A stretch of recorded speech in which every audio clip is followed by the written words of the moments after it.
En aménageant ainsi son environnement, le castor l'enrichit et en fait profiter les autres espèces autour de lui. Grâce à ces barrages, les poissons trouvent des eaux plus calmes où ils peuvent se cacher et se reproduire.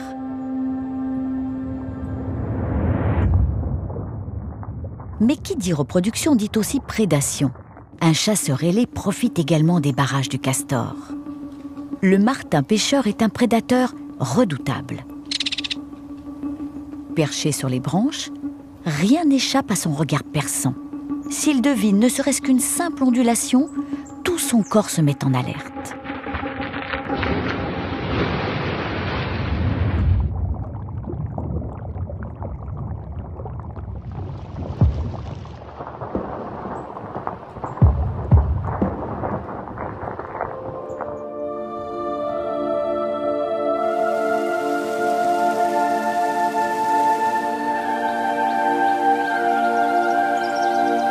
Tour à tour tumultueuse, insaisissable, apaisante ou invisible, l'eau est une voyageuse qui ne s'arrête jamais. Depuis toujours, elle fraye son chemin à travers la terre et la roche. Partout où elle s'écoule, elle sème la vie.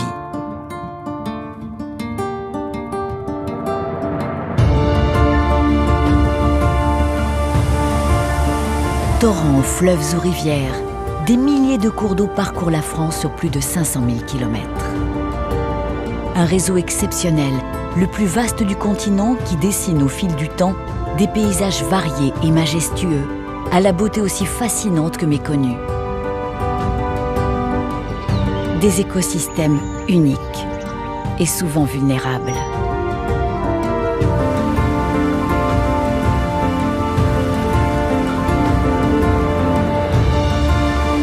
Pour les découvrir, 3 explorateurs nous entraînent au cœur des plus insolites de nos cours d'eau.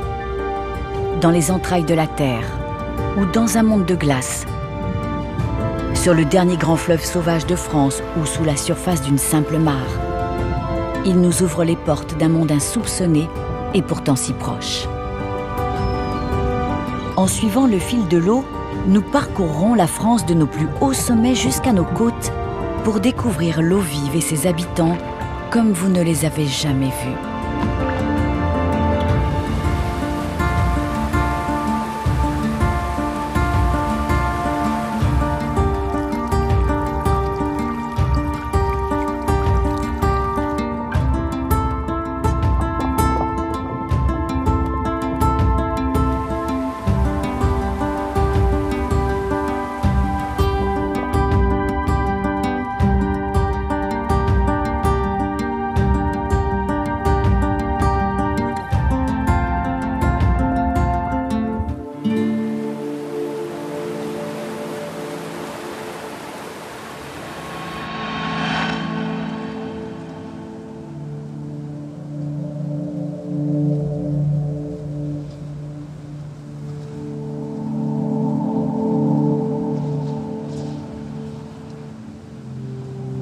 Perchée à mi-chemin entre ciel et terre, se trouve une vaste réserve d'eau figée par le froid.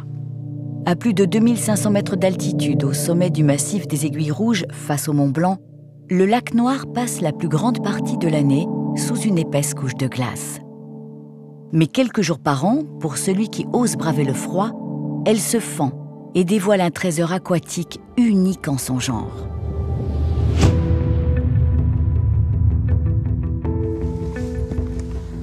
Rémi Masson est l'un des rares à s'y aventurer. Plongeur apnéiste et photographe pour les plus grandes revues nature, il explore depuis 20 ans l'eau sous toutes ses formes, pour révéler ce qui se cache derrière le miroir.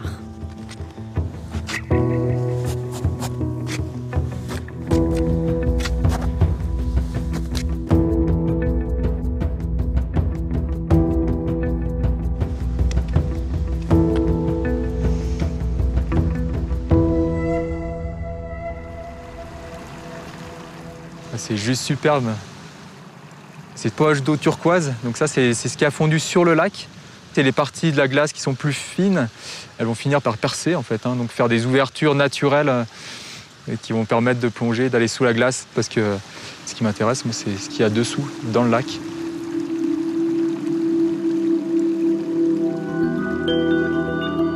À cette altitude, la faible température de l'eau peut en quelques minutes seulement provoquer une hypothermie sévère. Mais Rémi s'entraîne depuis de nombreuses années pour habituer son corps à supporter de telles conditions de plongée. Les premiers lacs que j'ai vus dans ces conditions-là, ça me faisait peur, quoi, parce que c'est de l'eau qui est à 0 degré, on est sous la glace, il n'y a pas de possibilité de ressortir n'importe où, donc ça m'a pris un petit peu de temps avant d'essayer vraiment d'aller voir dessous. Ça reste engagé, mais il y a un vrai intérêt qui est quand même de voir quelque chose que normalement on ne voit pas, quoi. C'est le visage caché du lac, mais qui est son vrai visage, celui qui a l'essentiel de l'année.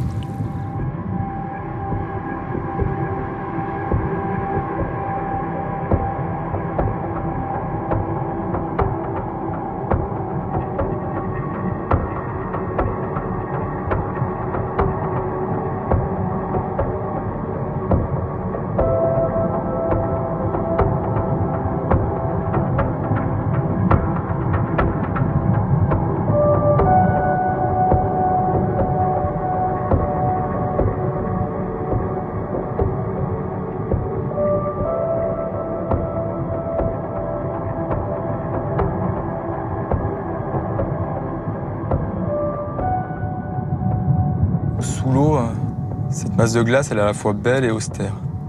Puis en même temps, il y a l'impératif de toujours garder en tête où se trouve le trou pour ressortir. J'ai déjà vécu une expérience assez stressante où je ne retrouvais plus la sortie. Il faut vraiment rester vigilant. Et ma visite, elle ne peut être que de courte durée.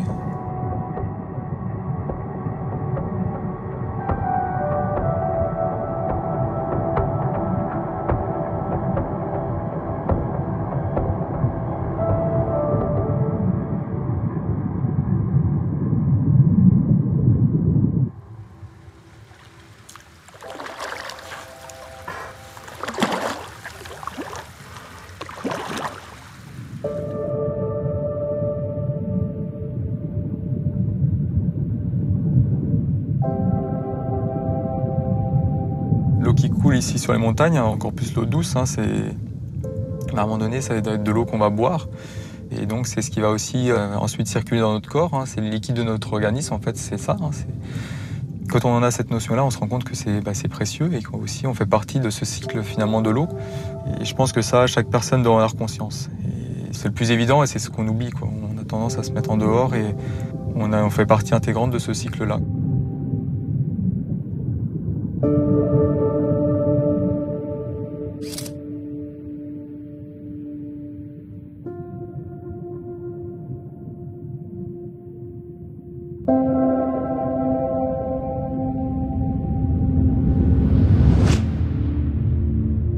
Il ne reste à Rémi que quelques heures avant que ce nouveau monde ne disparaisse. Car bientôt le dégel sera complet et emportera avec lui les derniers morceaux de glace.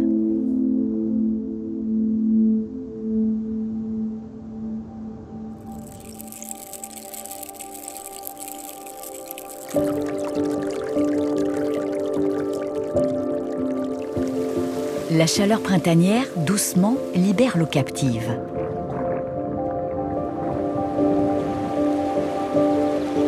La voilà qui s'écoule, de torrent en rivière. Elle traverse nos vallées et nos forêts.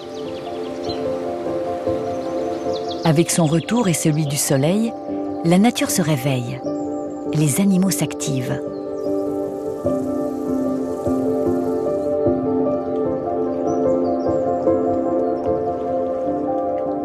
Sous l'eau, comme sur la terre, c'est le début d'un nouveau cycle.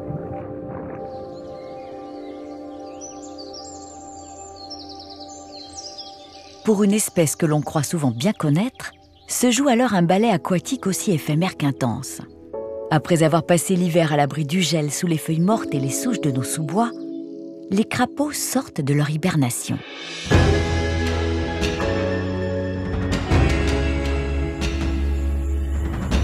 Ils n'ont désormais qu'un seul objectif, trouver un plan d'eau pour se reproduire. Au ras du sol, il est difficile de voir au-delà de la prochaine racine. Heureusement, ils ont en eux la mémoire d'un parfum unique, celui du plan d'eau dans lequel ils ont baigné quand ils étaient de simples têtards. Chaque mare, marais, lac ou rivière dégagent une odeur particulière selon sa chimie et les êtres vivants qui les peuplent. C'est ainsi que la grande majorité des crapauds va réussir à retrouver l'endroit précis où ils sont nés.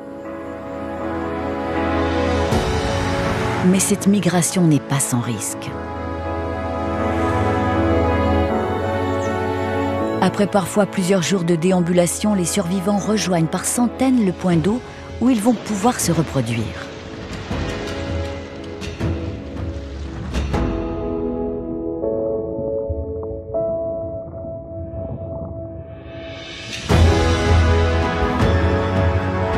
Sous l'eau, les crapauds mâles, plus petits que les femelles, sont bien plus nombreux et la compétition fait rage. Une fois accroché à la femelle, le travail du mâle consiste à repousser les autres prétendants. Si d'autres venaient à se fixer sur sa partenaire, elle ne pourrait plus remonter à la surface pour respirer. Après plusieurs heures de corps à corps, la génitrice libère ses ovocytes et les accroche au branchage pendant que le mâle les arrose de sa semence. En quelques minutes, c'est de 5 à 7 000 œufs qui sont ainsi déposés au milieu de la végétation.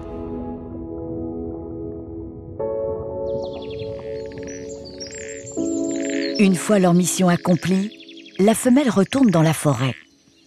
Quant au mâle, il chantonne encore sur place quelques jours, en espérant retrouver une partenaire.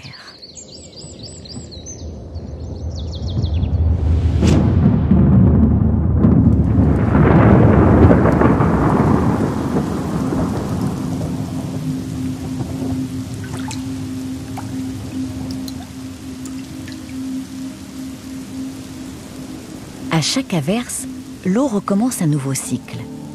Mais son chemin pour regagner la mer emprunte souvent des détours surprenants. À l'abri de nos regards, l'eau pénètre dans les étroites fissures de la roche. Invisible et silencieuse, elle perce, s'infiltre pour rejaillir et alimenter nos cours d'eau.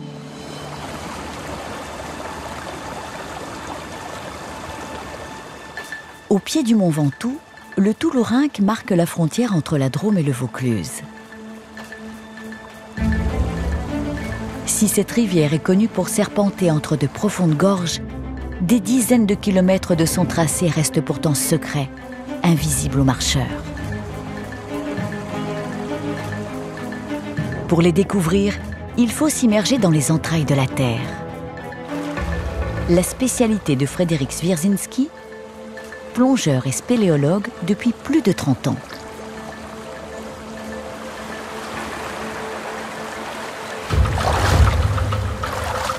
Avec plusieurs records du monde de profondeur à son actif, il a décidé de mettre ses capacités au service de la science. Aujourd'hui, Frédéric, en collaboration avec l'Université d'Avignon, va plonger au cœur de la partie souterraine de la rivière pour la cartographier. Située à l'entrée des gorges, la Baume des Anges est une grotte couloir de calcaire.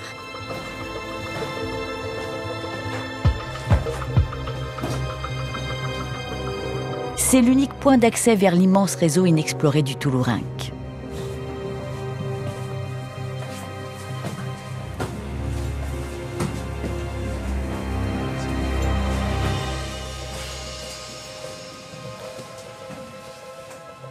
Bourralaire, Galard, Fabre-Léon, 1883. Là, on est vraiment sur les prémices de la spéléo, que ce soit Martel, Casteret. C'est les dieux vivants du début de la spéléo dans le monde. Et puis ensuite se succède un ensemble de visiteurs. Ce qui est intéressant, c'est de voir la qualité des écritures entre 1800 et 2019, quoi.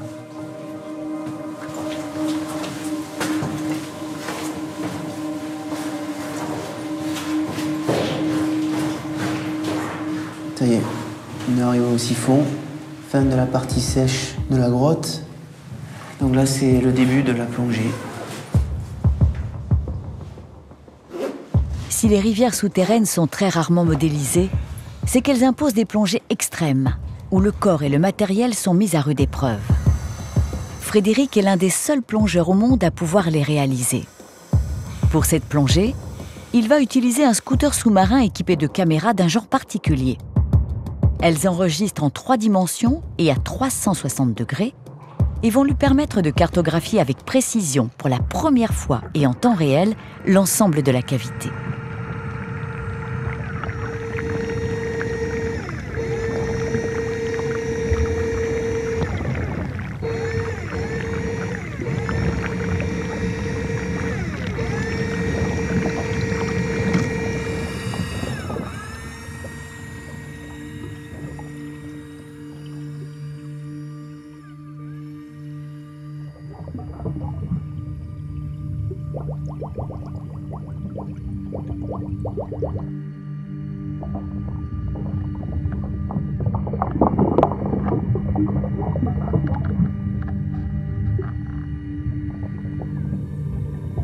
À partir du moment où je m'immerge, déjà il n'y a plus aucun bruit extérieur. Tu te sépares complètement de ce monde des vivants, quoi. Tu es seul, tu es focus que sur ta plongée et tu entends ta ventilation, tu entends ta circulation sanguine. Tout doucement, ça descend et ça va descendre jusqu'à plus de 100 mètres. Même si techniquement c'est engagé, il faut faire attention et il y aura de la décompression, c'est vraiment pour moi une des plus belles plongées en France. C'est vraiment une plongée magnifique.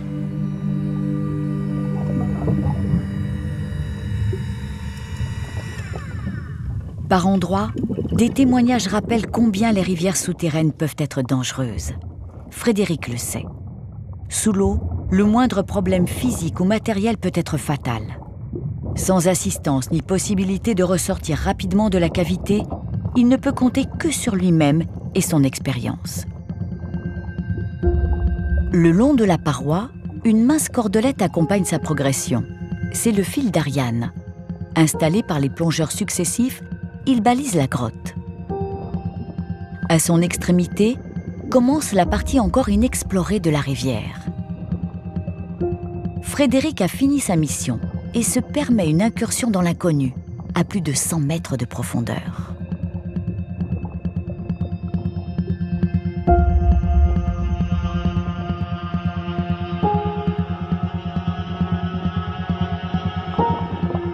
Malheureusement, le plaisir ne peut être que de courte durée.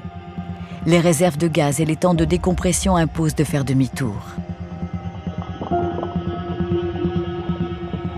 Il faudra 4 heures à Frédéric pour regagner la surface en toute sécurité. Entre ses mains, il détient de précieuses données qui vont permettre aux scientifiques d'enfin mieux comprendre la rivière souterraine du Toulourenc.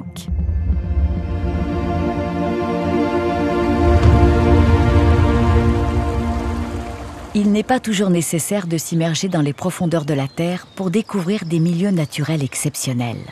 La France détient le plus grand réseau de fleuves, de rivières et de cours d'eau d'Europe occidentale. S'ils sont nombreux à avoir perdu, au fil de décennies d'aménagement, une grande part de leur pureté et de leur beauté, l'un d'eux reste à part. À travers l'histoire, un fleuve a su garder son caractère sauvage, la Loire.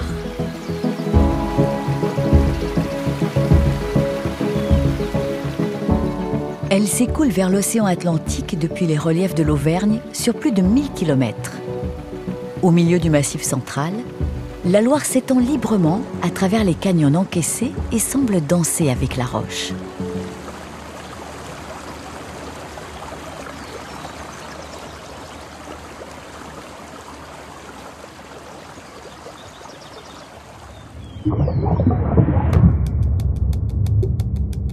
C'est sur ces rives que s'épanouit un oiseau unique en son genre, le cincle plongeur. Ce compagnon des rivières rapides et caillouteuses porte bien son nom, car il est le seul passereau à nager et même marcher sous l'eau. Pour réaliser cet exploit, l'oiseau utilise le courant qui le plaque contre le fond et sa queue comme un gouvernail. Avec ses griffes puissantes, il retourne les galets à la recherche de larves, de vers et de crevettes. Les bords de la Loire offrent au cincle un environnement protégé et fertile. aucun aménagement ne vient ici perturber le cycle de vie des insectes qui servent de proie à cet incroyable chasseur ailé.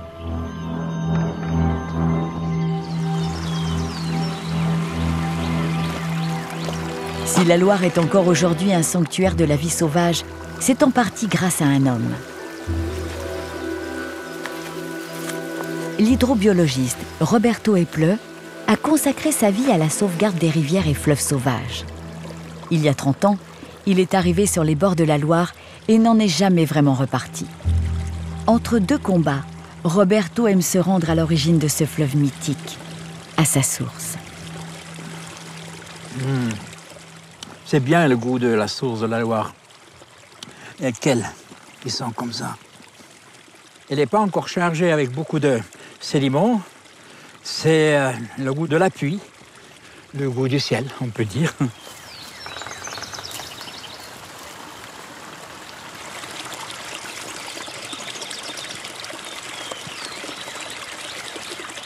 Je viens plusieurs fois par an, chaque saison, pour goûter un peu de l'eau, pour l'amener avec moi, pour qu'elle me donne de la force, qu'elle m'inspire.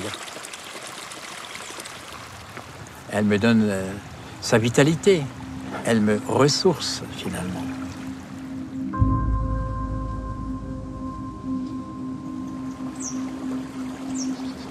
Et la Loire, là, elle est paisible, juste après la naissance, après la source. Comme la vie, on peut dire, d'un bébé dans les premiers mois, calme, paisible, gentil. Plus tard, ça va se gâter. Plus tard, il y aura les gorges, les rapides, qui va finalement devenir un grand fleuve qui va irriguer une grande partie de la France pour apporter de la vie.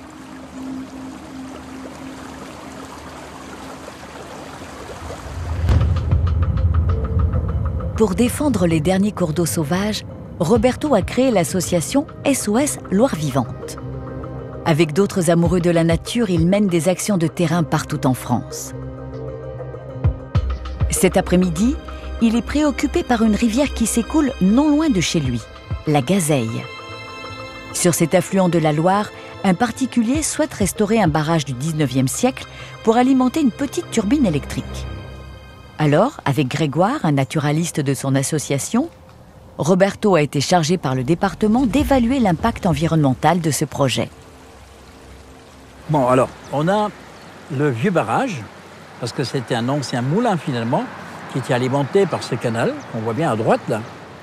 On va prélever massivement de l'eau pour alimenter cette turbine, et c'est plus un moulin, c'est des turbines électriques, c'est-à-dire tout le temps, pendant tous les saisons. Et du coup, ils ont prévu de laisser combien en termes de débit dans la rivière? Alors la loi, elle permet à ce qu'on prend 90% de l'eau pour le canal et que la rivière ne garde plus que 10%. Tu t'imagines, là, il n'y aurait plus qu'un dixième de ce que tu vois.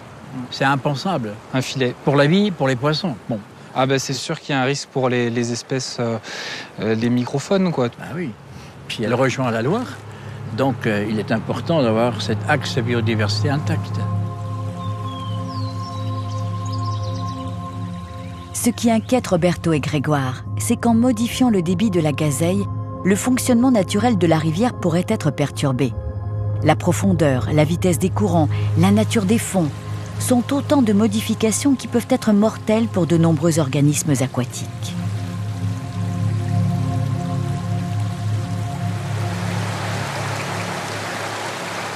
On va peut-être prendre celle-là, tiens, regardez ce qu'il y a en dessous. Ouais, et là il y a une éphémère. C'est quoi, une éphémère, ça? Ouais, c'est une éphémère.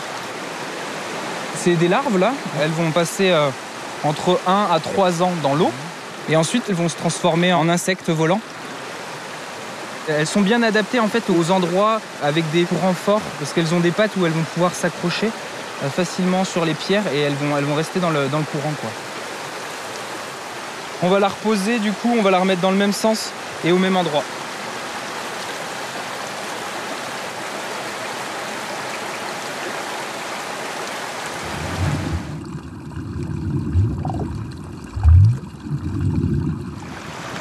Là. Voilà, regarde. Oh, il y a de la vie, là. Là, il y a plein de plécoptères. Oh là là là. Il y en a plein. Hein. Il y en a, ouais, là, c'est 4, un champ. 5, 6, 7, 8. Une colonie presque. Ouais. Ouais, c'est extra. Moi, je suis super content, ça me fait plaisir de voir ça. Autant de petites bêtes, c'est pas mal. Ouais, c'est un bon indicateur parce que ce sont des espèces qui sont très sensibles à la pollution. Donc pour l'instant, ici, la qualité de l'eau, elle est bonne. S'il manquait de l'eau, peut-être on aurait de la concentration de la pollution et pourrait disparaître. Hein. Pourrait disparaître, ouais. Tu t'imagines si on avait le barrage, même si c'est un petit? C'est un risque, ouais. De toute façon, plus il y a de l'eau dans une rivière, plus il y a de la vie, c'est mathématique, hein, c'est sûr. Et du coup, c'est pour ça qu'il faut laisser suffisamment d'eau pour permettre la vie dans la rivière. Parce qu'une rivière aussi sans valeur, et pas uniquement le kilowattheure qu'on peut en tirer, quoi. Pour Roberto et Grégoire, le verdict est sans appel. Ce projet de barrage comporte beaucoup trop de risques pour les insectes de la rivière et tout son écosystème. Car les éphémères se situent à la base de la chaîne alimentaire. Tout au long de leur développement larvaire, elles sont très sensibles à la pollution. Et la moindre variation dans la qualité de l'eau peut leur être fatale.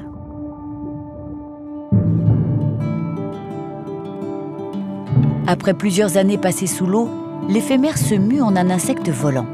En quelques heures, des milliers d'individus émergent de l'eau et remplissent le ciel.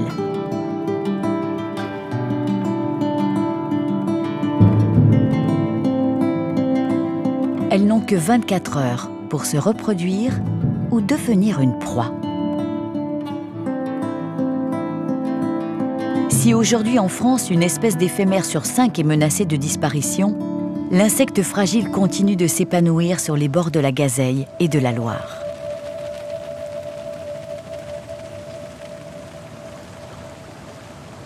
Pourtant, cet écosystème a bien failli ne plus exister.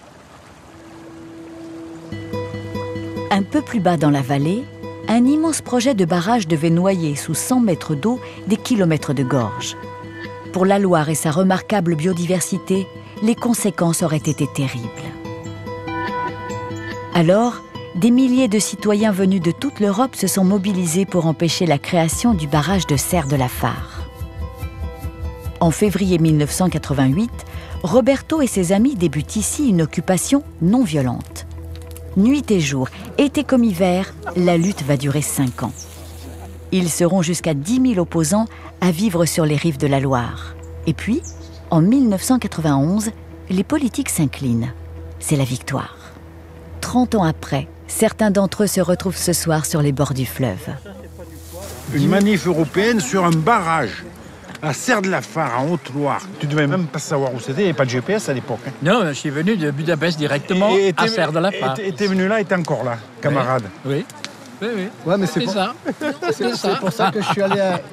Non, mais c'est vrai qu'on a bougé quelque chose. Hein. Et cette Loire, elle est jolie, hein, maintenant, regarde. Ah bah attends, il n'y a pas plus beau. On serait 100 mètres sous l'eau. Hein. On serait 100 mètres sous l'eau. Alors là, ça va comme ça. Les gens qui viennent par là pour se baigner et tout, je leur dis, vous savez que là, il devrait y avoir 100 mètres d'eau au-dessus de notre tête. Alors les gens, ils te regardent et ils disent, ah bon? Et tu leur expliques, tu leur dis, oui, voilà, il devait y avoir un barrage. Là, oui, ça serait arrivé, la vallée, ça là. serait arrivé là, oui. Et tu leur expliques. Et puis alors le mec à la fin, il te dit, mais vous êtes vieux? Vous êtes vieux. Ah oui. Non, mais il a tort. Il a tort. Il y a 30 ans. Mais moi, j'étais pas né. J'étais pas né, je leur expliquais ce qu'on avait fait. Ils étaient... Ouais. C'est rigolo. Non, on va trinquer quand même là-dessus, non? Ouais, je crois, oui. Vous êtes vieux.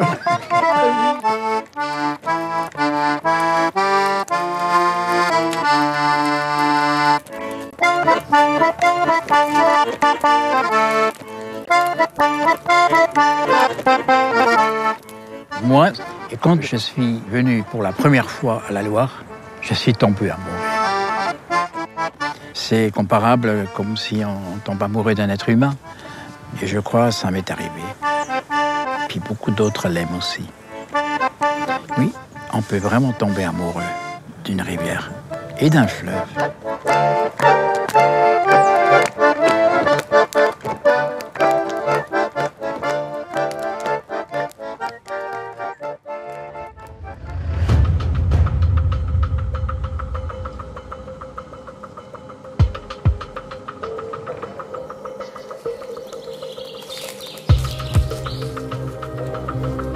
Suite à sa plongée, Frédéric retrouve Naomi Mazzilli, hydrogéologue à l'Université d'Avignon.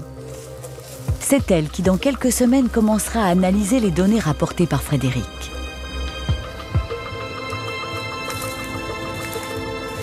Pour mieux comprendre la genèse de la rivière souterraine qu'il a parcourue, Naomi entraîne Frédéric au mont Ventoux, le plus haut sommet du Vaucluse. Un géant formé il y a 95 millions d'années quand la mer recouvrait encore la plus grande partie du monde. Aujourd'hui, si le Ventoux offre un paysage aride, il est pourtant le point de départ d'un curieux voyage de l'eau.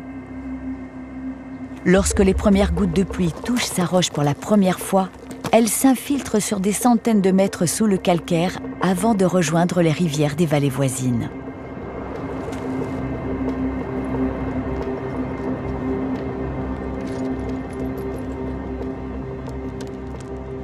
Magnifique. C'est déjà superbe sous l'eau, mais là on est sur un autre paysage calcaire avec toutes ces strates. Et c'est un paysage qui est extraordinaire. D'un point de vue du néophyte, c'est un beau paysage. Ça, tout le monde le reconnaît. Mais du point de vue du géologue, de l'hydrogéologue, c'est également un paysage formidable. Il dit beaucoup sur la structure de la roche en profondeur, sur le trajet des eaux. Face à nous, on a à peu près 20 millions d'années de dépôts de calcaire dans une mer peu profonde. Donc si on descend depuis la crête vers la vallée, on va remonter le temps et arriver vers des couches de plus en plus anciennes. Ces couches, elles se voient très bien dans le paysage. C'est ce qu'on appelle les strates. Elles forment les lignes en relief sur la pente du Ventoux.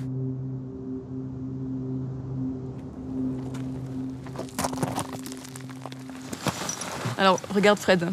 Là, c'est une magnifique illustration du trajet de l'eau à l'intérieur de la roche calcaire. Avec une zone plus fracturée, plus altérée en surface, où l'eau va s'infiltrer assez facilement en fait. Il y a beaucoup de chemins qui lui sont offerts. Alors l'eau, dans un premier temps, elle suit la gravité.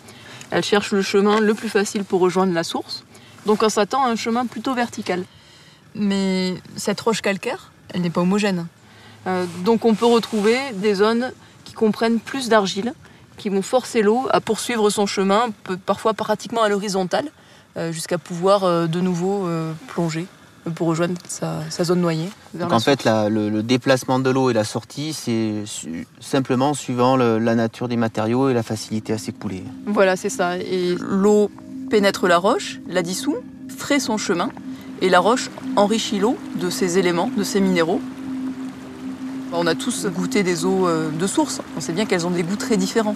Et ces goûts-là, c'est directement le résultat des amours de l'eau et de la roche.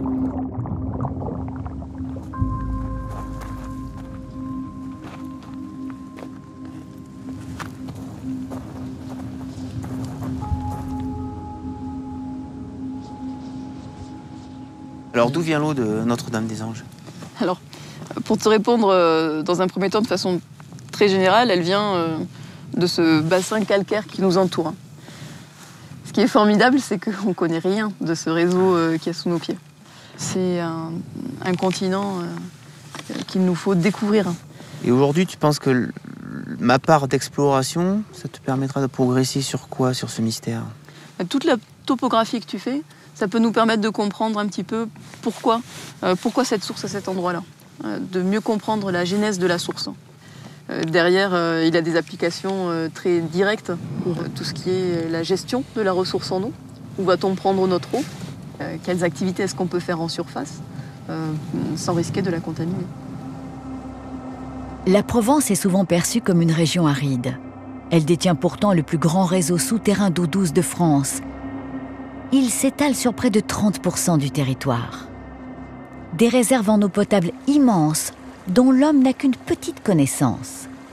Grâce à Frédéric et Naomi, nous regarderons peut-être dans quelques années les rivières souterraines du Ventoux comme des ressources précieuses.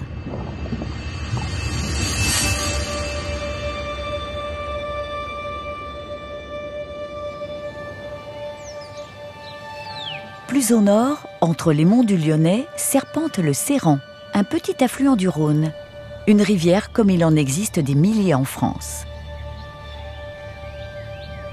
Pourtant, dans ce milieu qui peut sembler banal, vit une espèce exceptionnelle capable de changer le cours des rivières, le castor.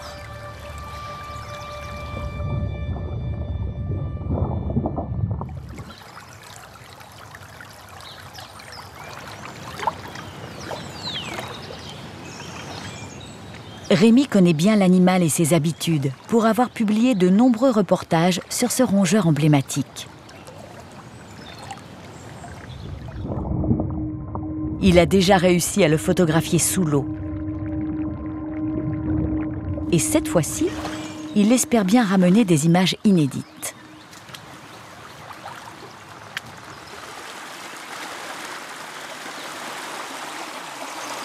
Depuis plusieurs jours, Rémi remonte le Séran en suivant les traces laissées par l'animal. Le barrage, c'est vraiment ce qui a rendu le castor célèbre. En réalité, il le construit uniquement quand le milieu s'y prête pas trop à son mode de vie, puisque lui, c'est un animal qui est vraiment aquatique. Il a besoin d'une certaine hauteur d'eau pour pouvoir se déplacer. Et là, le milieu ne lui offre pas ça. Donc en fait, il va construire cet ouvrage pour avoir plus d'eau, où il va pouvoir se sentir en sécurité, puis surtout, il va pouvoir cheminer à l'intérieur de la forêt pour aller chercher sa nourriture. Donc la construction du barrage se fait en plusieurs étapes. D'abord, il plante des morceaux de bois face au courant. Et ensuite, il va amener des branchages qui vont venir couper le courant, qui vont s'encastrer en fait dans les premiers bois. Et souvent, il complète en creusant devant le barrage pour amener de la terre qui va en fait colmater les trous. C'est vraiment un enchevêtrement et c'est quelque chose qui est très solide. Et ça, c'est extraordinaire. En fait, il n'y a que le castor et l'homme qui font des constructions comme ça.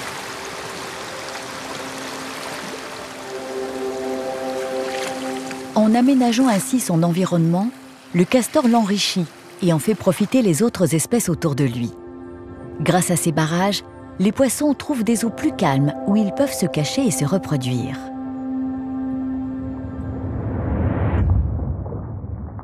Mais qui dit reproduction dit aussi prédation.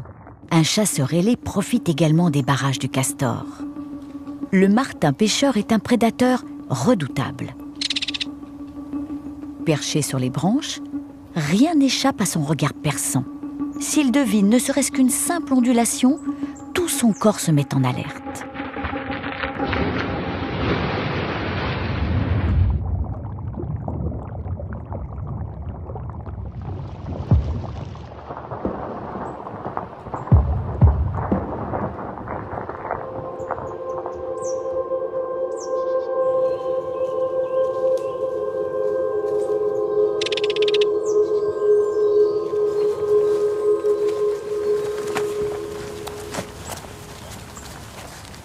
Le castor n'est pas seulement un architecte de nos cours d'eau, c'est aussi un formidable bûcheron.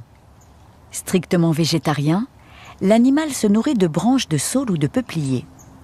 Chacune de ces coupes génère des rejets qui, à leur tour, donneront de nouvelles branches. Et quand la nourriture se fait rare, il n'hésite pas à abattre des arbres de plusieurs mètres pour en ronger l'écorce, créant ainsi des puits de lumière qui profiteront aux espèces de sous-bois. Avec tous ces indices, Rémi sait qu'il est sur la bonne piste, mais le territoire du castor peut s'étendre sur plusieurs kilomètres. La seule manière d'avoir une chance de le rencontrer et de le photographier, c'est de trouver sa hutte, point de passage obligé de ses nombreux déplacements.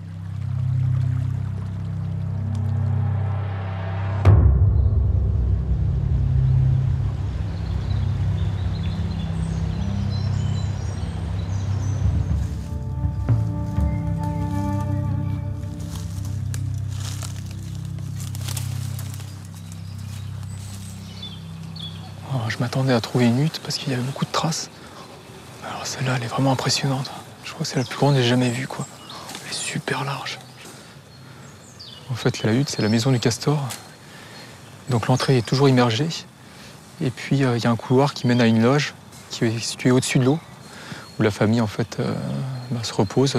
Donc les deux parents, les jeunes de l'année et puis ceux de l'année précédente. Et, en dormant tous ensemble, normalement, ils arrivent à avoir une température qui reste au-dessus du zéro, même quand il fait très froid. En tout cas, là, je ne me suis pas trompé. C'est bien cette zone-là qu'ils utilisent. Moi, ce qui m'intéresserait, c'est d'aller le voir dans l'eau. Et ce qui nous donnera le plus de chances de l'apercevoir.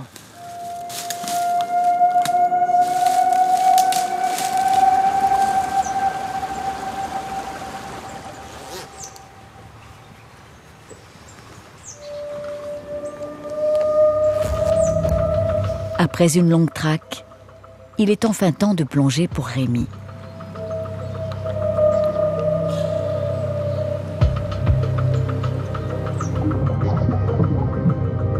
Mais l'animal, toujours vigilant et rapide, connaît parfaitement les lieux. Il risque d'être difficile à débusquer au milieu de l'eau trouble parsemée de branches.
Plonge en eau vive, on se sent toujours étranger. On a beau plonger en apnée, on n'est pas des poissons et quand on essaye de s'approcher, souvent les animaux s'enfuient.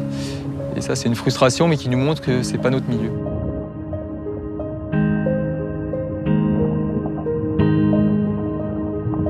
Alors que le castor, pas du tout. Il y a une vraie interaction et c'est même l'inverse. C'est lui qui va s'approcher, c'est lui qui va venir au contact, qui va venir voir, il peut venir de très près.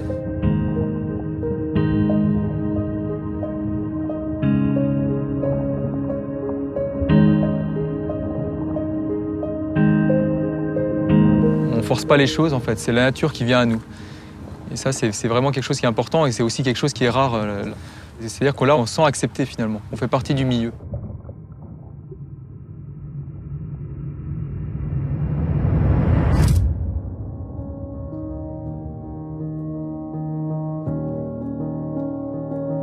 Le castor est une espèce clé dans la dynamique de nos rivières. Et peu à peu, il revient. Pour Rémi, chaque cliché est une preuve de la reconquête de l'animal en France.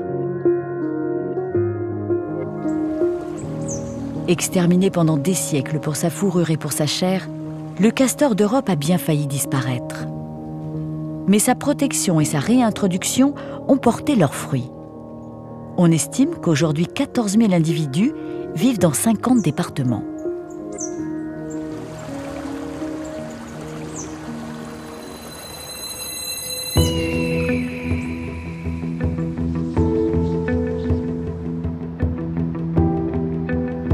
Nous voici de retour sur la Loire, à 270 km de sa source.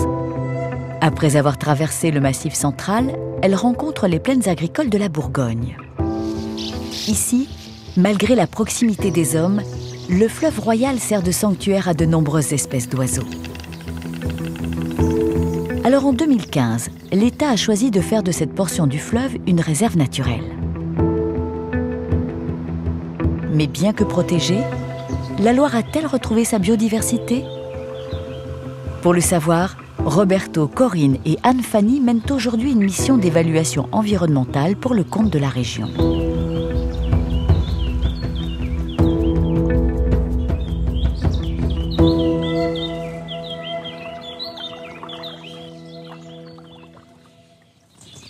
C'est beau, hein, c'est sympa, c'est boisé, c'est vraiment magnifique. Il n'y a pas trop la main de l'homme. Tu as vu là-haut, il y a une branche qui s'est perchée à 20 mètres de haut. Oui, on va bientôt avoir un nid. Ouais. Ces arbres morts, c'est des éléments intéressants pour la nidification des oiseaux, les insectes aussi, qui se nourrissent de bois mort. Et puis ça fait plein d'éléments qui tombent dans la rivière et qui nourrissent aussi les invertébrés de la rivière. Souvent, il y a des poissons qui s'y mettent. Hein. Donc ça diversifie, encore un élément qui diversifie l'habitat en fait. Tu as regardé sur la carte si on arrive sur un autre tronçon avec une autre morphologie? Le bois mort a bien souvent mauvaise image, sans intérêt, dangereux pour la navigation. Il a pourtant un rôle écologique de premier plan et peut également, au fil du temps, aller jusqu'à transformer la physionomie de la rivière. En retenant feuilles mortes, sable ou sédiments, une simple branche immergée peut permettre aux plantes de prendre racine. Un micro-habitat fragile se crée alors à la merci du courant.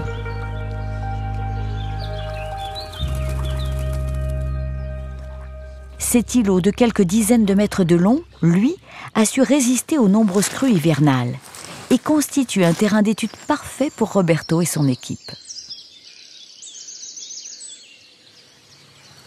Ah, ça m'impressionne ça, cette hauteur d'eau là. Dire qu'on est 3-4 mètres au-dessus du niveau de Loire actuel là. Dire que cet hiver, on était sous l'eau là. Dernière crue, hein. Ouais. C'est impressionnant, ouais. Et l'arbre pour autant, il n'a pas bougé. Non. Et avec tout le système racinaire que forment les arbres, l'île ici est bien stabilisée pour quelques années encore. Et peut-être que quand on reviendra dans plusieurs années, eh ben, on aura l'île qui sera complètement végétalisée, sera devenue un début de forêt également. Ou elle n'existe plus. Ou elle n'existe plus. Une crue centenale et allez hop, la force de la crue, ouais, effectivement. Voilà.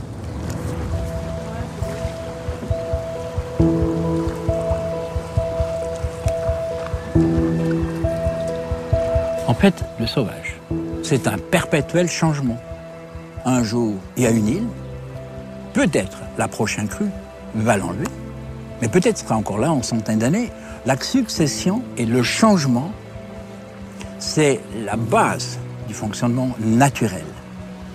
C'est le secret de la rivière, ça. C'est le secret de sa santé. Saison après saison, au gré des pluies et des vents, la Loire s'étire à travers le paysage et écrit sa propre histoire. Lors des crues, elle s'élance en ligne droite, court-circuitant ainsi plusieurs dizaines de kilomètres de son tracé. Ces portions du fleuve sont appelées bras morts, car le courant n'y circule pas la plus grande partie de l'année. Paradoxalement, ces espaces constituent des oasis de vie pour les insectes et les batraciens.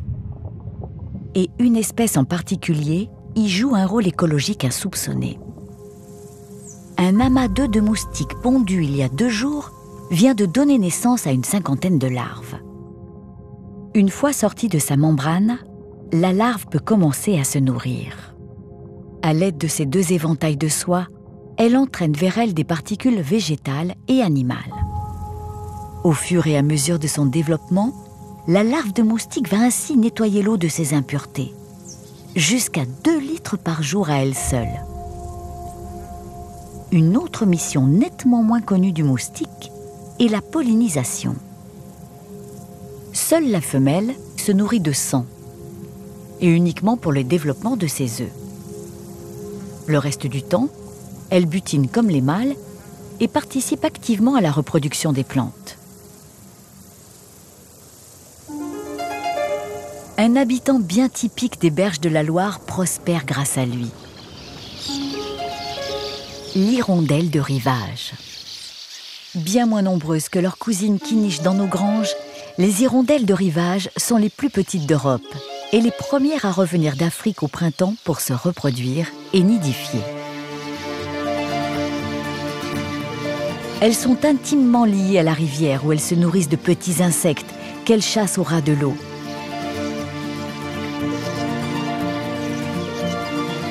Et les falaises friables des berges de la Loire sont de véritables aubaines pour y creuser leur nid.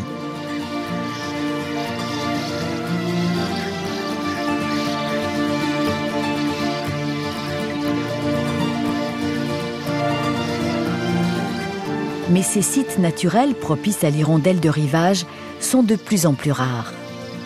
Ce large tronçon du fleuve constitue aujourd'hui un refuge pour l'espèce.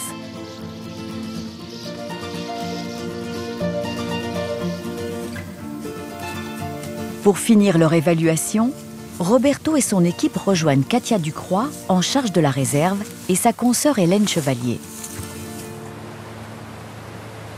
Régulièrement, elles effectuent des inventaires de la faune afin de mettre en place des mesures de protection.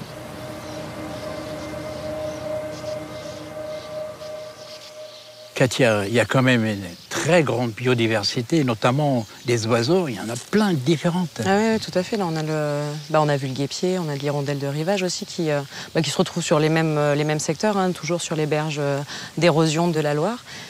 Ils ont toutes les conditions. Toutes les conditions nécessaires, en tout cas, pour la principale action qui est de se reproduire. Donc, Après, on a peu de recul sur l'évolution des populations puisque c'est classé en réserve naturelle régionale depuis peu de temps. Donc on fait des suivis, on regarde un petit peu, elles ont tendance à se déplacer, ça on le remarque. Elles ont tendance à remonter aussi de plus en plus vers le nord avec le réchauffement climatique. Mais après, en termes de fréquentation sur le site et d'augmentation ou pas de la population, aujourd'hui, on ne peut pas encore le dire. Le plus important, c'est de préserver, protéger l'espace. Une fois qu'on a réussi ça, il est tout à fait possible que la vie sauvage va s'installer tout seul. Les espèces viennent coloniser l'espace. Voilà, je crois que cette fonction de la réserve, elle est essentielle. Et je pense que ça, c'est une belle réussite ici. Ça ressemble, pour moi, avec les indicateurs qu'on a pu trouver, vraiment à un milieu de rivière sauvage. Ni Roberto, ni Katia ne peuvent prédire l'avenir de cet Éden. Mais l'un comme l'autre seront présents pour veiller à la protection du dernier fleuve sauvage de France. Grâce à leurs efforts et à ceux de nombreux passionnés, en France, d'ici 2022, les aires protégées couvriront un tiers de notre territoire.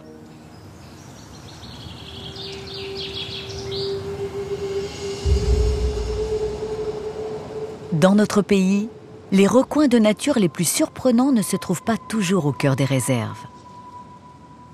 Ce matin, une brume cotonneuse recouvre l'Ain. Une rivière qui prend sa source en Bourgogne avant de se jeter dans le Rhône. En suivant son cours, Rémi Masson est à la recherche d'un phénomène de l'eau très particulier. La rivière d'Ain est alimentée par plusieurs torrents venus des montagnes environnantes. L'eau y est souvent fougueuse et bruyante. Mais ce n'est que l'un de ses visages, car sous la terre, la rivière s'écoule de chaque côté de son lit sur une zone presque 3 fois plus vaste, dans le secret le plus total. C'est l'écoulement phréatique. Un phénomène très difficile à observer.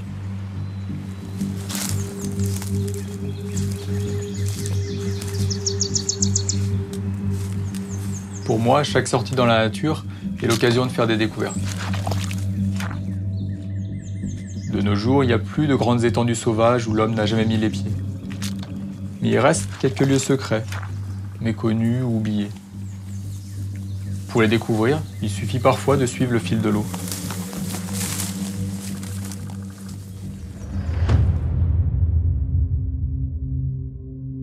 Au milieu de la végétation, Rémi tombe nez à nez avec une large étendue d'eau à la forme singulière.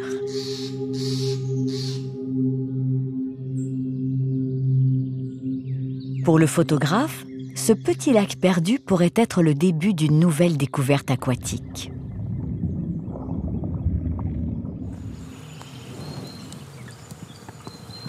Ce qu'on voit, ça ressemble à un lac, sauf que c'est un lac qui vient de la nappe phréatique. Là, on voit des petites résurgences. En fait, c'est l'eau qui est amenée normalement à rester en sous-sol. Là, ça ressort ici parce que peut-être il y a des fractures qui expliquent qu'on ait cette remontée. Alors l'intérêt, c'est qu'en fait, c'est de l'eau qui est filtrée par le sable, les graviers, qui ressort du sous-sol, donc qui reste froide et qui est très limpide. Donc c'est quand même assez rare de voir cette eau qui vient du sous-sol qui ressort.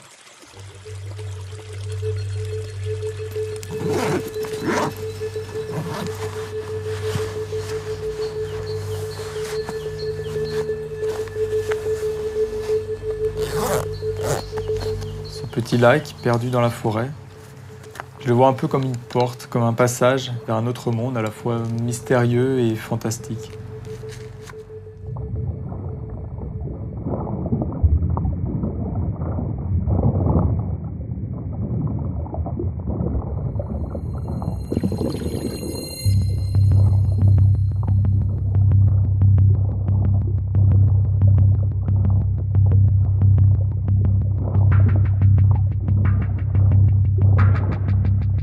La clarté de l'eau et ces ambiances sont extrêmement fragiles.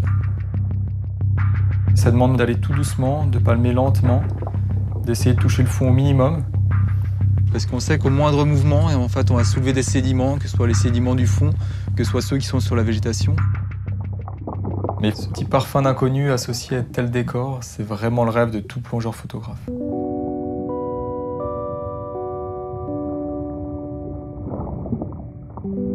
C'est des décors assez incroyables. Il y a des algues de filamenteuses, il y a les jeux du soleil sur le fond, il y a des herbiers assez colorés. On a beaucoup de couleurs finalement.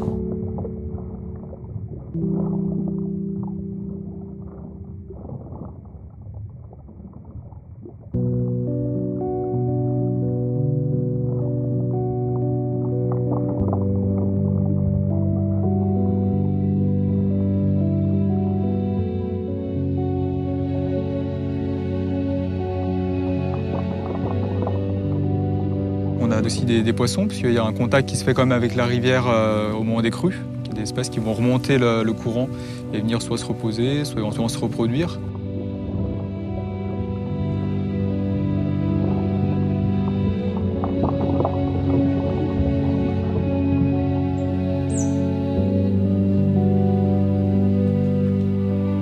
Tout est joli en fin de compte.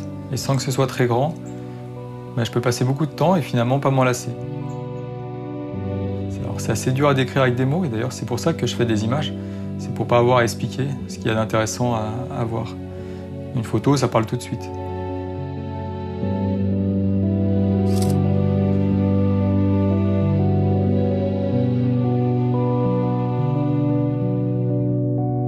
Aujourd'hui, il reste encore sur notre territoire quelques cours d'eau et milieux aquatiques méconnus et inexplorés.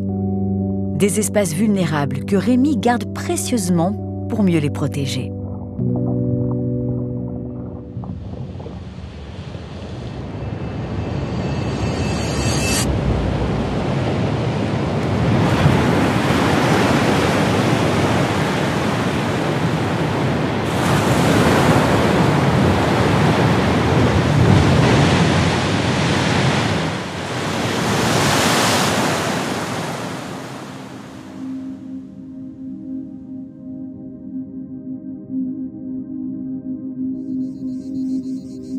À une vingtaine de kilomètres de Marseille, le parc national des Calanques est un concentré de Provence et de Méditerranée. Un écrin de calcaire ponctué de garrigues où l'eau est rare et le soleil mordant. Mais à l'abri de tous les regards se cache le plus long fleuve souterrain d'Europe. Il émerge en mer, à 10 mètres sous la surface.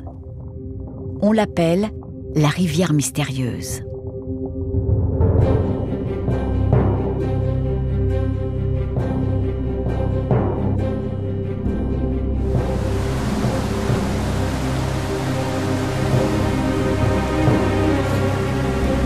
Aujourd'hui, Frédéric, grand spécialiste des plongées souterraines, va aider Pierre Chevaldonnet, chercheur en biologie marine au CNRS de Marseille, à révéler ce lieu unique en France.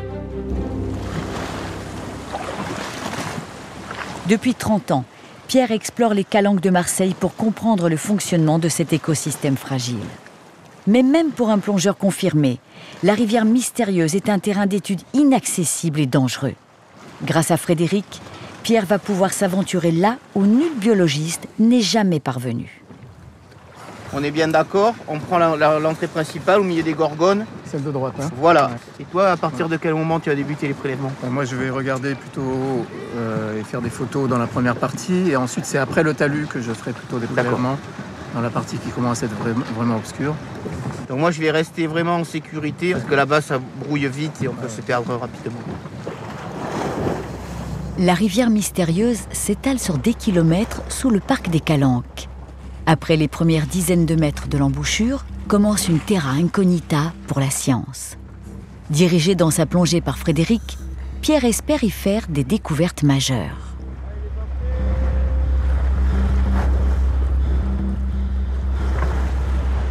Vous êtes prêts? Allez, 1, 2...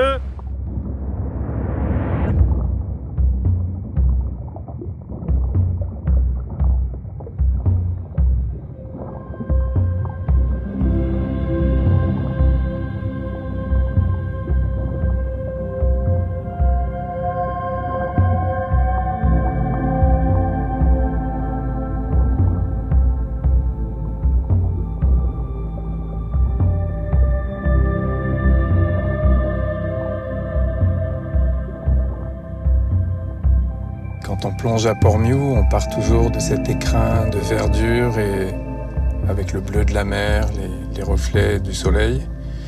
Et puis on arrive à l'entrée de cette grande cavité qui est en fait la sortie de la rivière souterraine. Et donc petit à petit, on rentre dans cette pénombre.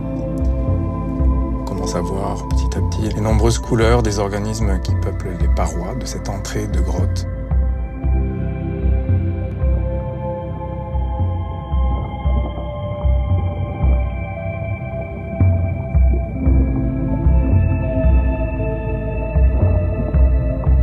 Plus les plongeurs s'avancent, plus ils découvrent un milieu où le manque de lumière et de nourriture rappelle celui des abysses.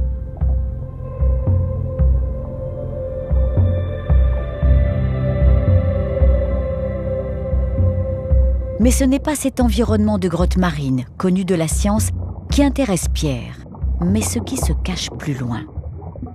Un véritable fleuve souterrain vient terminer ici sa course.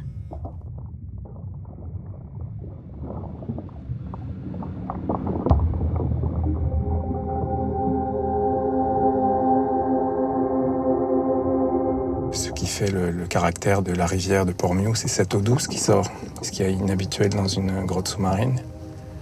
Et là, on voit les deux eaux qui commencent à se mélanger, qui créent cet effet de trouble, qui fait qu'à un moment, on ne voit plus très bien les parois, on ne voit plus très bien où est le plafond, où est le plancher.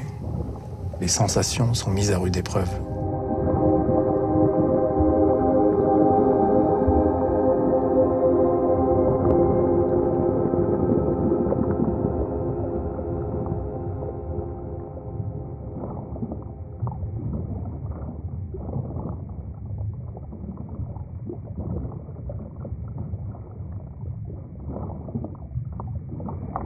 Frédéric invite Pierre à le suivre vers les profondeurs.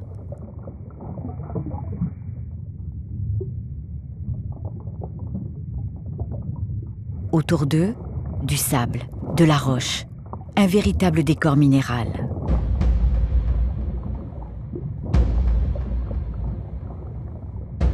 Ils sont désormais à 500 mètres de l'entrée.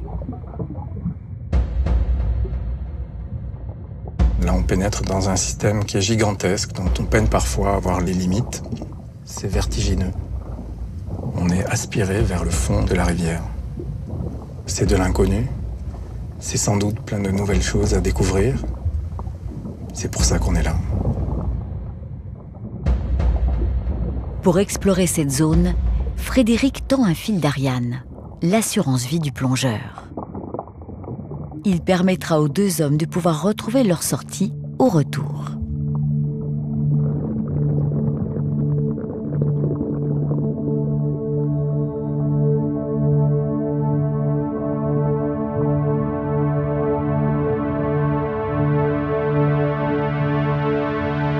Les voici au cœur d'un milieu extrême qui oblige la faune locale à trouver des stratégies d'adaptation.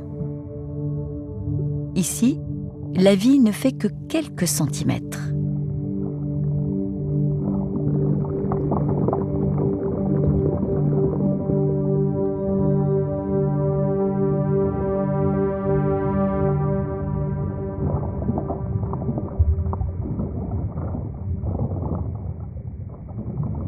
C'est dans ce genre de système extrême que je peux encore retrouver des nouvelles espèces, des choses qui restent à décrire, que personne d'autre n'a vu avant moi. Donc c'est ça qui me provoque un petit peu l'excitation, c'est ça qui fait que je poursuis ce type d'exploration. C'est parce que je suis le premier à poser ce regard-là, comprendre comment fonctionne ce système. Pour le moment, ça reste encore des questions qui sont ouvertes.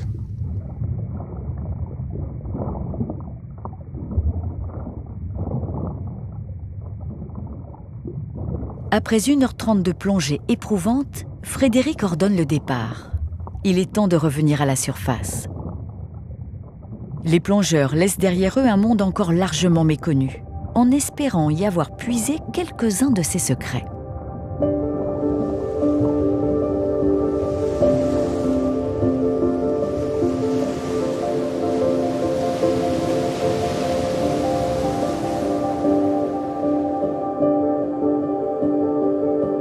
retour au laboratoire du CNRS, Pierre est impatient d'analyser ses prélèvements.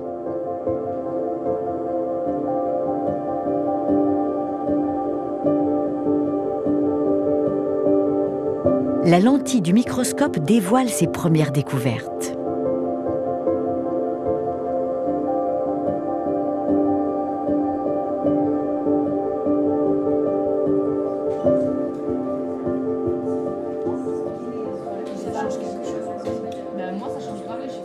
Je voulais te montrer les photos qu'on a pu faire. J'ai réussi à récolter un petit peu de vie, c'était assez miraculeux. Mais donc il y a 2-3 choses que je voulais te montrer, et notamment... C'est une crevette? Ça, c'est des mysidacées. Ça ressemble beaucoup à des crevettes, mais c'est un groupe à part de crustacés. Tu vois, là, on a quelque chose qui est plutôt de l'ordre de 5 mm, 1 cm. Vu qu'on est à presque 500-600 mètres de l'entrée, elle se nourrit de quoi, là? Alors ça, c'est un petit peu une surprise pour moi, parce que c'est des organismes qui, normalement, vivent dans les grottes pendant la journée pour se mettre à l'abri des prédateurs visuels. Et la nuit, elles sortent pour se nourrir. Celle-là, à cet endroit-là, c'est pas possible qu'elle remonte le courant sur 500 mètres pour sortir de la grotte et revenir chaque nuit. Donc, certainement, c'est grâce au courant entrant qui amène de la nourriture de l'extérieur qu'elles persistent, mais elles doivent être vraiment en limite, au niveau de... en mode survie, disons. Ça fait 10 ans que je plonge là et je n'avais jamais identifié ça. Je m'en étais vraiment pas rendu compte. De trouver cette vie à cet endroit-là, c'est une première. Ça n'a jamais été décrit. C'est très surprenant par rapport au système habituel des grottes sous-marines. Mais en tout cas, ça vaudrait le coup d'ouvrir l'œil lors de tes explorations pour voir si tu vois des petites choses blanches qui... Ah mais j'y porterai attention maintenant. La révélation de Pierre, grâce à Frédéric, a permis de faire avancer la connaissance. Dans quelques semaines, Pierre pourra partager sa découverte avec le reste de la communauté scientifique. Pour les deux plongeurs, elle marque le début d'une collaboration.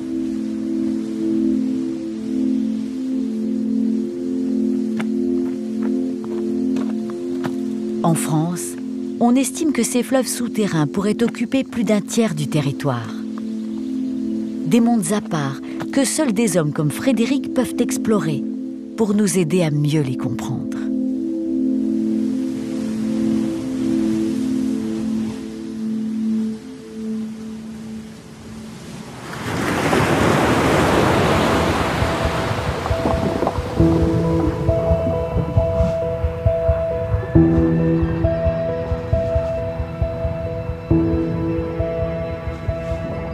Au moment où l'eau de nos rivières et de nos fleuves vient finir son voyage dans les mers et les océans, elle croise une espèce qui chaque année accomplit un incroyable périple. Le saumon. Né dans l'eau douce, il y retourne toujours pour se reproduire.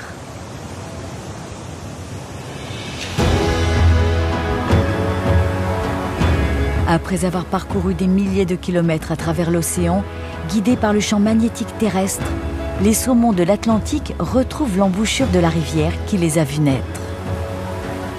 Pour accéder aux eaux fraîches et cristallines qui leur serviront de frayère, ils vont devoir avancer sans relâche.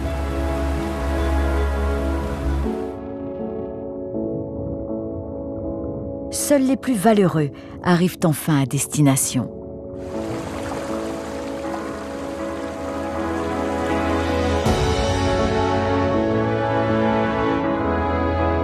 Au moment de frayer, mâles et femelles se placent côte à côte. Leur corps tremble. Sur les 8000 œufs ainsi déposés sur les graviers, seuls 3 ou 4 deviendront des adultes.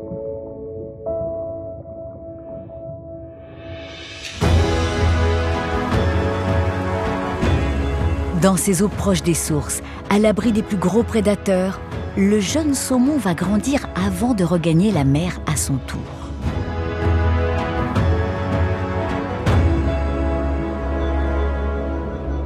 Malheureusement, peu de cours d'eau permettent encore au saumon d'accomplir son incroyable odyssée. Celui qui fut pendant des siècles le seigneur de nos rivières et de nos fleuves est aujourd'hui une espèce menacée. Depuis des années, Roberto œuvre aussi pour la défense du saumon sauvage.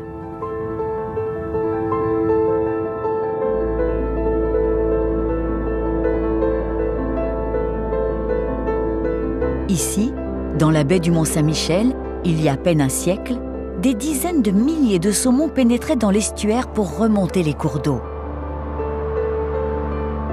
En 1932, la construction du barrage de Vézins bloque leur passage et inonde les gorges de la vallée où ils se reproduisent.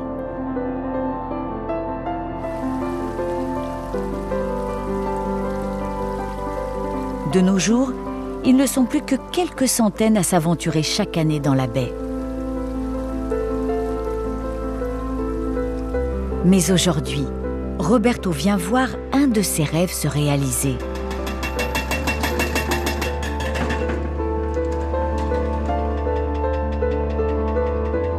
L'État a décidé de faire tomber le colosse de béton.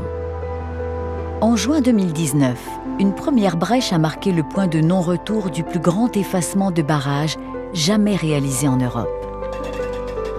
Quelques jours après cette première percée, Roberto retrouve Gilles Béret, responsable de ce chantier titanesque. Mais ça y est, la cellule, elle est là, elle coule librement, enfin. Elle coule presque librement, elle coule effectivement un petit débit. Aujourd'hui, il n'y a plus de frein, le barrage ne joue plus son rôle de barrage en tant que tel. C'est comme un sacré chantier, donc tu ne peux pas le démonter, disons, par une explosion ou comme ça. Tu charcutes le barrage, si on peut dire comme ça, c'est morceau par morceau. Comment tu fais? C'est vrai que c'est un barrage qui fait 30 mètres de haut, donc c'est le plus grand barrage qui est déconstruit en Europe. Donc on vient en fait le démanteler petit à petit, on vient le grignoter, donc avec des grosses mâchoires qui viennent attaquer le béton, le casser, le broyer, arracher les éléments, voire cisailler quand il y a besoin avec tout le ferraillage que contient le béton. Alors une fois que les travaux sont finis, en fait on va pouvoir retrouver la vallée telle qu'elle était il y a une centaine d'années. À peu près. Voilà. C'est-à-dire qu'il y a des sédiments qui sont déposés, qu'on ne fera pas disparaître, ceux-là resteront là, mais on va retrouver effectivement la situation d'avant la mise en eau des barrages. Là, on le revoit déjà aujourd'hui. La végétation a repoussé en fait pratiquement partout, très rapidement. Donc on voit finalement la configuration de cette vallée évoluer très rapidement. On revient à une situation ancienne. Les poissons pourront remonter sans problème. Les poissons migrateurs pourront remonter, pourront utiliser les zones de reproduction qui se trouvaient sous les lacs et les zones de reproduction qui se trouvent aussi à l'amont en fait, de ces zones. Il y a 2/3 des zones en fait, de reproduction qui vont être retrouvées par cette opération.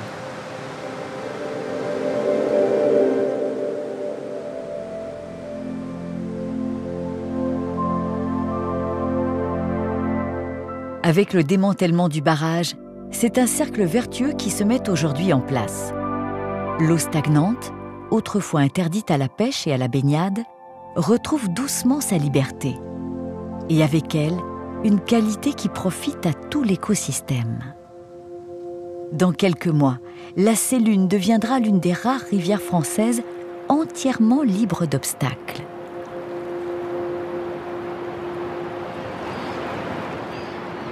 Le saumon pourra bientôt à nouveau frayer vers les zones les plus propices à sa reproduction. Mais de nombreux défis l'attendent encore. Arrivera-t-il à repeupler la rivière ?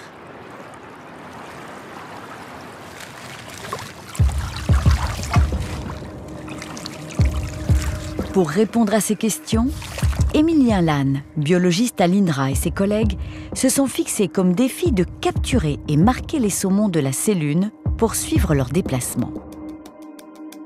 Non, on est très bien. C'est super. Fais un tour au fond pour voir si on te voit. On voit bien la poche. Là, c'est parfait, on te voit bien. Et là, du coup, on pourra pas rater un poisson, donc c'est nickel. Depuis 3 mois, ils sont là chaque week-end, jour et nuit. Mais jusqu'à présent, leurs filets sont restés désespérément vides. Aucun saumon ne s'est encore aventuré dans la rivière. Roberto, qui suit ce programme scientifique depuis son commencement, est venu les encourager. Ce soir, il espère bien voir les premiers éclaireurs qui marquent le début de la migration. Salut Émilien. Salut Roberto, ça va? Ça y est, tu as mis ton dispositif? Et ouais, on est prêt. Donc on a mis le filet barrage qui barre toute la Sélune, là, qui n'est pas haute en ce moment. Et voilà, donc on attend. Et comment tu sais qu'il y a le saumon qui arrive alors? Alors ça, on peut le savoir grâce à une caméra acoustique qu'on a installée juste en dessous du filet. Et en fait, une caméra qui envoie des ondes, des échos, qui reconstitue une image. On sait quand il y a un poisson qui arrive dans le secteur. Et nous, on cible évidemment les saumons. On va passer la nuit ici pour pêcher finalement. Et on passe toute la nuit ici et on espère avoir de la chance et pêcher quelques saumons. On l'espère.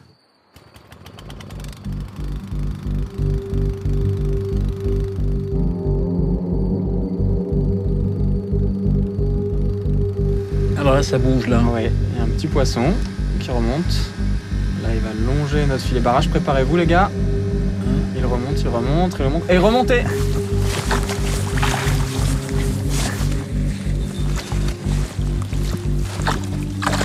Une alose!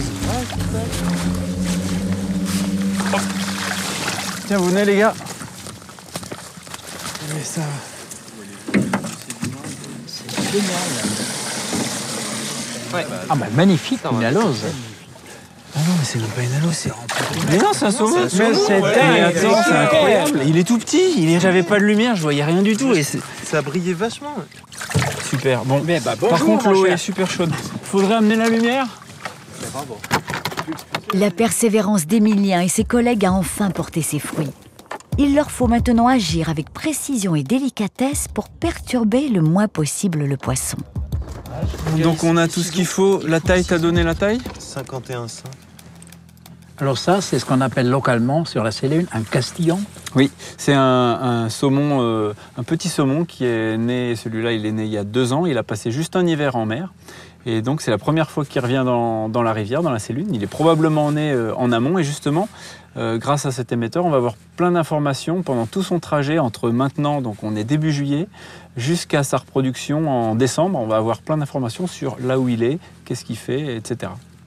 Et donc là, on le laisse s'endormir avec un produit anesthésiant pour qu'il soit calme, pour qu'il ne soit pas stressé, pour qu'on puisse opérer dans des bonnes conditions. Attention, je le tiens. Pousse ta main un peu plus loin. Sur le ventre. Par contre, on va essayer de pas trop traîner. C'est bon. Je regarde, vérifie juste dans la gueule. C'est parfait, nickel. On le remet dans l'eau vite. On va le mettre dans le bac de réveil.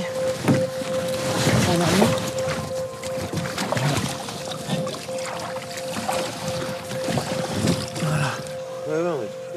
Du coup, ce qu'on va faire, c'est qu'on va tester le signal. On va le brancher pour voir qu'il émet bien. 48 251. Voilà. C'est bon, il bip. C'est quoi, Roberto? C'était le premier saumon de l'année. Ouais. Je te propose qu'on l'appelle Roberto, si tu veux bien. Ah ben, j'accepte avec plaisir et je pense que c'est que le début. Ah, c'est que le début, on va en avoir d'autres, j'espère, peut-être cette nuit. On va lui souhaiter un bon voyage jusqu'à la reproduction. Allez, go, go!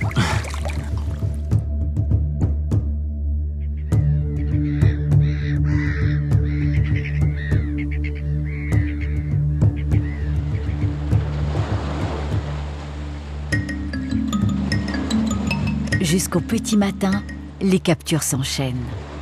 Malgré la fatigue, Roberto et l'équipe de scientifiques sont heureux.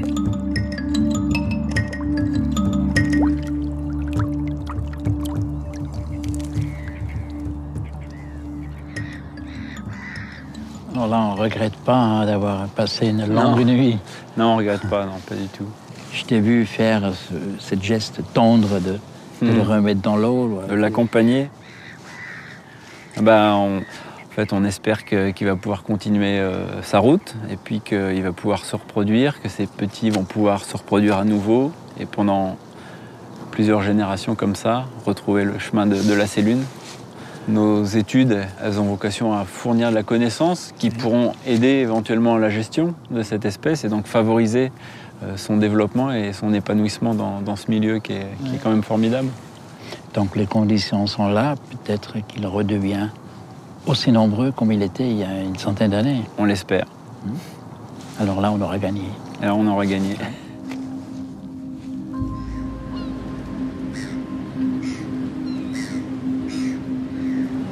Aujourd'hui, Roberto quitte la Sélune avec le sentiment d'avoir gagné une nouvelle bataille. Mais son combat, lui, est loin d'être terminé. On compte encore 447 barrages sur notre territoire.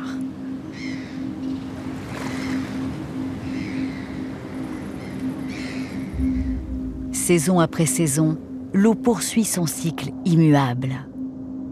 Celle qui caresse la terre et la nourrit traverse les airs pour retrouver les sommets des montagnes.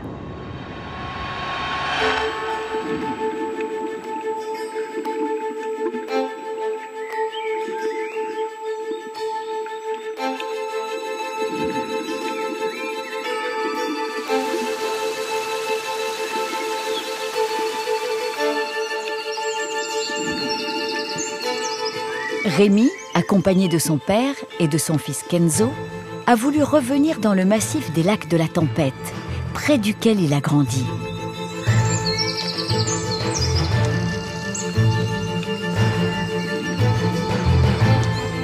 C'est sur ces terres que Rémi est tombé amoureux de l'eau et du monde sauvage. Aujourd'hui, c'est au tour de Kenzo de découvrir ce paradis.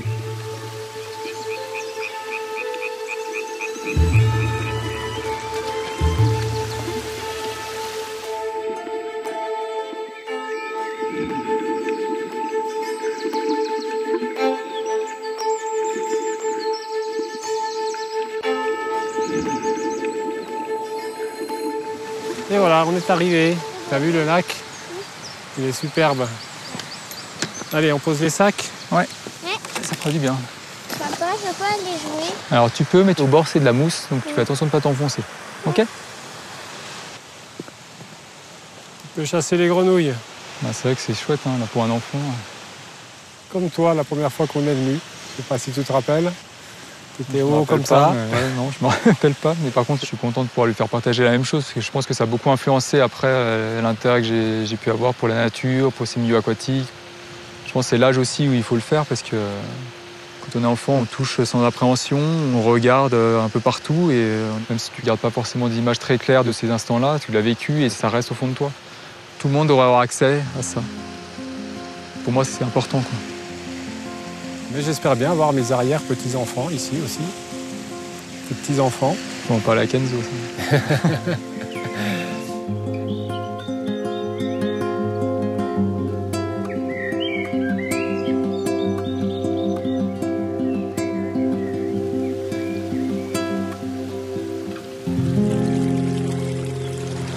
Alors, ce qu'il faut, c'est qu'il faut que tu approches doucement. Tu les vois là au milieu. Tu sais, il y a tout un groupe. Et ça, c'est des saumons de fontaine. En fait, ça ressemble beaucoup à la truite. C'est la même famille que les truites. Et tu vas voir, il vient très souvent en surface parce qu'il vient manger tout ce qui tombe dans l'eau. D'accord, tous les petits insectes. Parce que là, c'est le seul moment en fait où il peut se nourrir.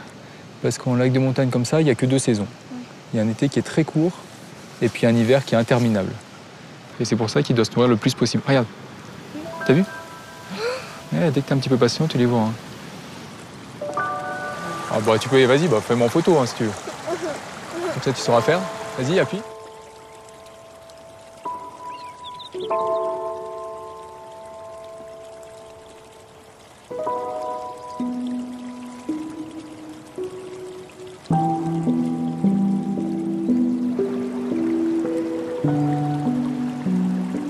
Apprendre à ouvrir les yeux sur la richesse et la fragilité de nos eaux vives est une nécessité pour assurer leur protection.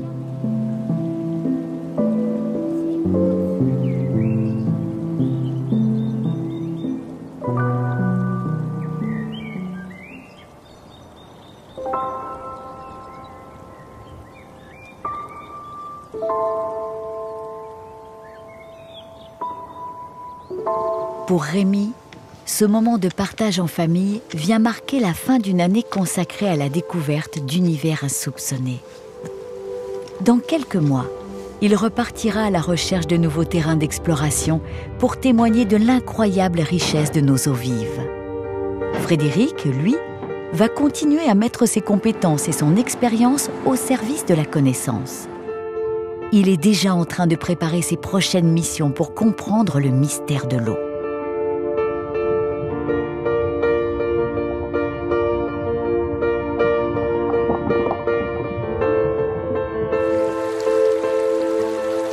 Vous aimez bien les rivières propres?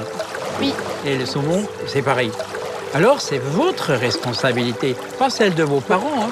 Roberto travaille à un projet de réintroduction du saumon dans nos rivières et espère que demain, de plus en plus d'amoureux de la nature l'aideront dans son combat pour la liberté de nos cours d'eau et de ses habitants.